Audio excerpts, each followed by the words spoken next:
नमस्कार, मी डॉक्टर रजनी पत्की. माझ्या यूट्यूब चॅनलवर आपणा सर्वांचं मनपूर्वक स्वागत व अभिनंदन.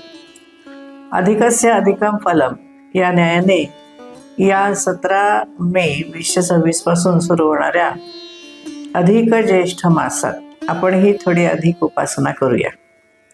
आपल्या संस्कृतीत शक्तिपूजेला महत्त्व आहे. जगताचे आदिकारण असणारी परमात्म्याची पराशक्ती ही जगज्जननी आहे. आपण मातृभावाने तिच्याप्रती भक्तिभाव प्रेमभाव ठेवतो.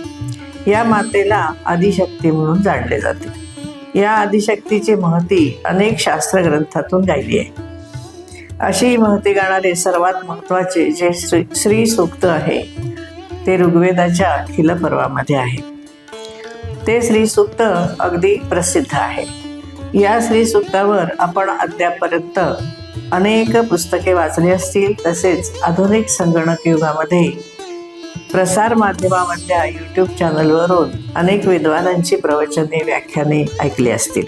तरी देखील आदिशक्तीचे महात्म्य वर्णन करण्याची ओढ कमी होत नाही. अशीच मातेची ओढ भक्ती आपल्याही मनात आहे. कारण आपली कुलदेवता हेही या आदिशक्तीचेच एक रूप आहे. कुलदेवता तुळजाभवानी यमाई देवी ही आमची कुलदेवता असली तरी अनेक कुटुंबांची देखील कुलदेवता आहे. महाराष्ट्रामध्ये विशेष करून तुळजाभवानी तर जवळजवळ सर्वांचीच कुलदेवता आहे.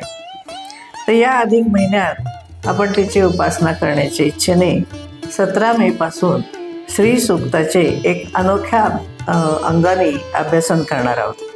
ते म्हणजे श्री सूक्तात देवीची 53 नावं आली आहेत आणि त्यापासून ओम हिरण्यवर्णायै नमः इत्यादी 53 मंत्र तयार झाले आहेत.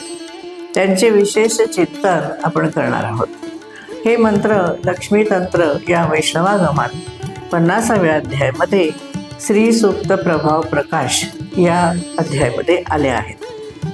ही नामावली कोणती, म्हणजे ही देवीची जी 53 नावं आली आहेत ती नामावली कोणती, ते मंत्र कोणी म्हटले, त्याची उपासना कशी असते आणि अर्थातच त्याचे फल काय, याचा उहापोह त्या सर्व अध्यायामध्ये केलेला आहे.